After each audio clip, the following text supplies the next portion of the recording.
On rappelle le vocabulaire pour les suites en plus l'infini, convergence vers un nombre fixé, divergence. Pour une fonction petit f, quand x réel cette fois-ci, ici c'était n entier, tend vers plus l'infini, on ne parle plus de convergence ou divergence, on parle juste de limite ou pas de limite. Alors pour une fonction f donnée, définie au moins à droite de 0, on peut définir la suite un égale f de n.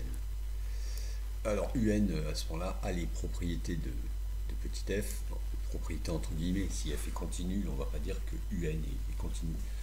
Bon, la réciproque est fausse. On regarde par exemple cette fonction ici, qui est faite pour montrer que la réciproque est fausse. Si on regarde la suite un égale f de n, on obtient des points ici.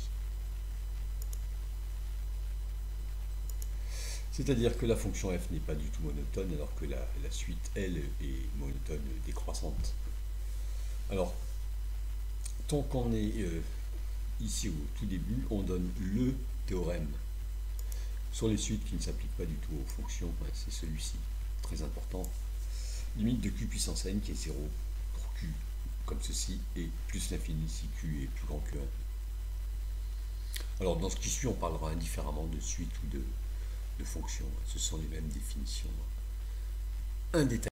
Alors, rappel facile, la première chose à connaître, les limites des fonctions usuelles. x2, racine de x ici en vert, 1 sur x en rouge. Alors attention, limite plus l'infini à droite de 0, mais moins l'infini à gauche de 0. Je rajoute sinus x, voilà, qui n'a pas de limite, ni en plus ni en moins l'infini, bien sûr. Pour les fonctions de terminale, exponentielle qui est ici en bleu et logarithme qui est en mauve. On rappelle qu'elles sont symétriques par rapport à y égale x.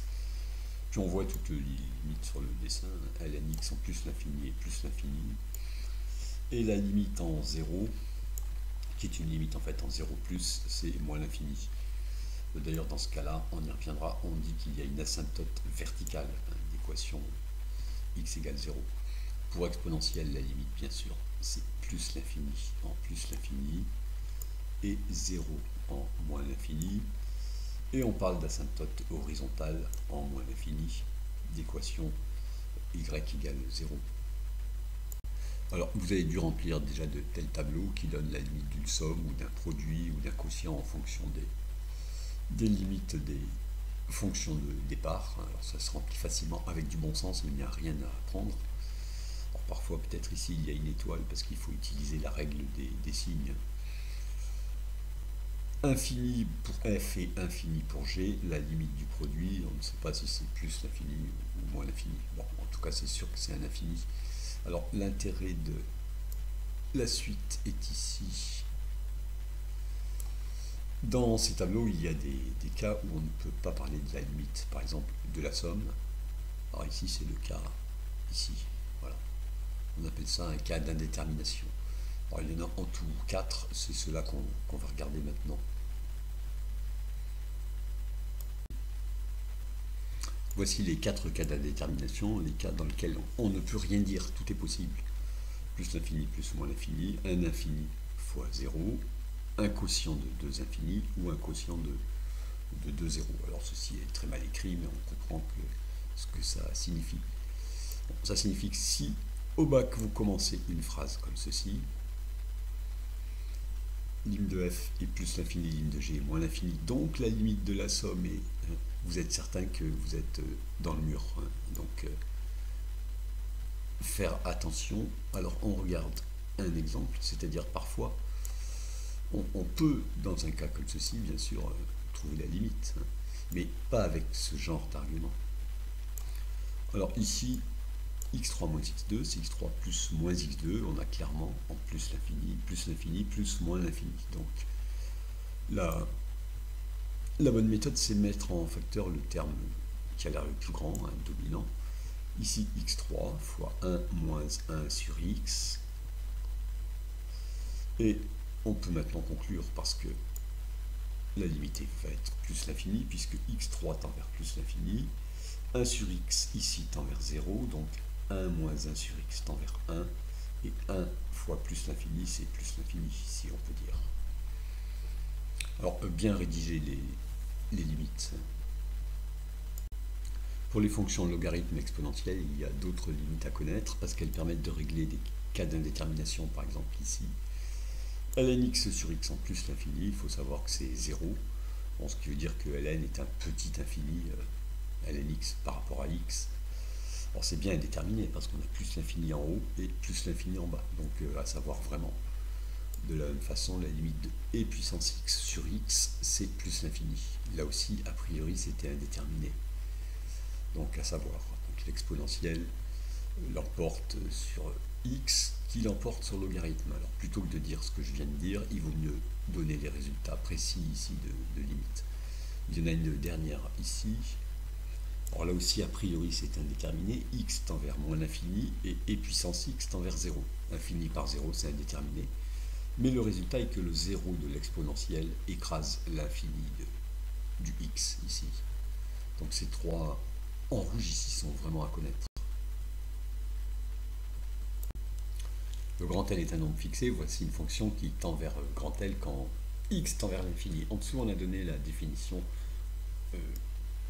pour une suite. Alors tout intervalle ouvert, grand I ici, contient grand L à partir d'un certain rang. Alors ici, le rang est par ici. Voilà. Et évidemment, plus l'intervalle est petit, plus le rang va être élevé. Hein. Voilà, si on se ramène ici, il faut prendre grand B par ici. Alors, cette fonction-là est assez compliquée. En fait, pour démontrer des convergences, on utilise très souvent le théorème dit des gendarmes. Hein, c'est-à-dire, la fonction elle est du type sinus x sur x, bon, à des constantes près, qui est compris entre moins 1 sur x et 1 sur x. Ces deux-là, on sait bien qu'elles tendent vers 0. Donc, théorème des gendarmes, la fonction qui est coincée ici, encadrée, tend aussi vers 0. Hein, théorème des gendarmes ou du sandwich, voilà, on les représente. Il y en a une qui est ici, ça c'est celle qui minore la fonction et celle-ci qui majore. Les deux tendent vers 0, celle qui est entre les deux aussi. Le vocabulaire des asymptotes avec un exemple simple ici. La limite quand x tend vers plus l'infini, on voit que c'est 3, et à ce moment-là on dit que la droite d'équation y égale 3 est asymptote horizontale à CF. En plus l'infini, on la trace ici. Et de la même façon, on voit que la limite quand x tend vers 4, mais x plus grand que 4, et plus l'infini, ça fait 2 en haut, 0 plus en bas, donc c'est plus l'infini. Et à ce moment-là, on dit que la droite d'équation x égale 4 est asymptote verticale à CF. Voilà, on la trace ici. Donc, vocabulaire à connaître, vraiment. Alors souvent au bac ils disent quelle est l'interprétation géométrique de telle limite. Il suffit de dire ça, voilà. La courbe est très proche de cette droite quand x est très grand. D'ailleurs pour l'asymptote horizontale on a juste le même phénomène en moins l'infini ici. Alors définition de un tend vers plus l'infini. Pour tout plafond barre grand A, cette barre est définitivement déplacée au-delà d'un certain rang. Ou pour x assez grand pour une fonction, par exemple ici le plafond y égale a est dépassé à partir d'ici, et bien sûr plus a est grand et plus il faut prendre le n grand ici. Alors regardez la suite bleue pour l'instant, voilà. Parce que pour le même prix on donne ce qu'on appelle le théorème de comparaison. Si on sait que la suite bleue tend vers plus l'infini et qu'il existe un certain entier D, vérifiant, dès que n dépasse D, une autre suite Vn est plus grande que Un. Alors sur notre dessin, D il est... Alors ici ce n'est pas le cas, mais à partir d'ici, non ici c'est toujours pas le cas, à cause de ce point. Voilà, on peut prendre D par ici, ou ici, peu importe. À ce moment-là, la conclusion c'est que Vn tend vers plus l'infini, enfin, le théorème de comparaison. Alors, se dire que les suites, c'est compliqué, c'est-à-dire que souvent, pour étudier une suite compliquée, on étudie une suite simple. Voilà. Si Vn est assez compliqué, mais qu'on sait bien déjà que un tend vers plus l'infini et qu'on a une majoration comme ceci, on peut conclure que Vn tend vers plus l'infini. Alors, on rappelle ici une évidence, le théorème des gendarmes et le théorème de comparaison qu'on vient de voir. Alors attention, on a vu le théorème de comparaison pour une limite égale plus l'infini. Bon, il y a un théorème équivalent pour une limite égale moins l'infini. En tout cas, ces théorèmes ne s'appliquent évidemment qu'en plus l'infini pour les suites. Mais pour une fonction, ça pourrait être en moins l'infini ou même en un nombre fini. Définition d'une suite majorée par un nombre grand M. C'est-à-dire que tous les termes sont plus petits que grand M. On dit alors que grand M est un majorant de un. Bien se dire que dès qu'on a un majorant, tous les nombres plus grands sont aussi des majorants. Il y a beaucoup de majorants. Alors, théorème essentiel. Admis et à retenir si une suite un est croissante, alors on fait une illustration ici, et majorée par grand M, alors elle converge vers grand L qui est plus petit que grand M. Voilà. Elle ne converge pas vers grand M forcément, puisque peut-être qu'on a pris un plus grand majorant ici. Alors il y a un théorème qui ressemble à celui-ci. Je le donne. Si un est croissante et non majorée, c'est-à-dire qu'aucun grand M ne majore un, alors elle diverge vers plus l'infini. Bon, on comprend bien ce théorème aussi. Ces deux théorèmes n'ont pas le même statut. Celui-ci, c'est une démonstration exigible. Peut-être que le jour du bac, vous le démontrerez sans même vous en rendre compte. C'est vraiment facile. Alors que la preuve de celui-là est compliquée. C'est-à-dire que celui-là, il faut le savoir vraiment par cœur. Je rappelle que tout ça concerne des fonctions aussi, si on veut. C'est-à-dire qu'à part ce théorème que je m'obstine à répéter, tout ce qu'on dit ici pour des suites est vrai pour des fonctions. Et inversement. Définition inverse, une suite est minorée par un nombre petit m si pour tout n, un est supérieur ou égal à petit m. Alors ici on a un minorant, les nombres plus petits sont aussi des minorants, et on a un théorème comme précédemment qui dit que si une suite est décroissante et minorée par un nombre, alors elle converge vers un nombre grand L qui est plus grand que le minorant qu'on connaît ici. Alors, ce théorème, il est aussi important que celui-ci. Lorsqu'une suite est majorée et minorée, on dit qu'elle est bornée. Ça, c'est un détail. Et on a le même théorème que tout à l'heure, qui était que si elle est croissante non majorée, alors elle tend vers plus l'infini. Ici, décroissante et non minorée, c'est elle tend vers moins l'infini. Et finalement, on a ce mini-théorème. Dès qu'une suite est monotone, en fait, elle a une limite.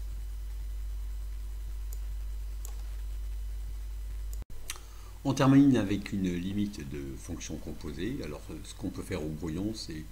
La limite quand x tend vers plus l'infini de cette exponentielle, c'est regarder d'abord ceci, qui, quand x tend vers plus l'infini, tend vers moins l'infini, puis exponentielle d'un nombre qui tend vers moins l'infini, tend vers 0. Alors, un peu plus posément, on dit qu'on fait un changement de variable, on pose grand X égale moins 2x plus 1. Lorsque petit x tend vers plus l'infini, grand X tend vers moins l'infini, du coup, la limite qui est à calculer ici, on peut dire aussi que c'est la limite de e puissance grand X quand grand X tend vers moins l'infini. Et celle-ci, elle est connue, c'est 0, elle est dans le cours. On a en fait appliqué ce schéma, quand x tend vers plus l'infini, alors f où f de x c'est ceci. F de x tend vers moins l'infini, ce qui s'écrit comme ça. Puis on prend la fonction exponentielle. On obtient ici l'exponentielle de moins 2x plus 1. Et quand ce nombre tend vers moins l'infini, son exponentielle tend vers 0. C'est-à-dire qu'on écrit ceci. Et la conclusion, c'est que quand x tend vers plus l'infini, puissance moins 2x tend vers 0. Voilà, on a le raccourci qui est ici. Alors, si on veut l'écrire de façon plus générale, c'est ceci. La fonction exponentielle, je le note g ici. Ce qui est ici, c'est g de f de x. Voilà, et ici, j'aurai un nombre petit C. Et finalement, le théorème qu'on a écrit est le suivant. Si la limite de f au point A et B et la limite de G au point B et C, alors la limite de G de F au point A et C. Alors on peut préférer cette façon d'écrire ou le changement de variable qui est ici. Ça, au brouillon, ça passe, mais ce n'est pas formidable quand même.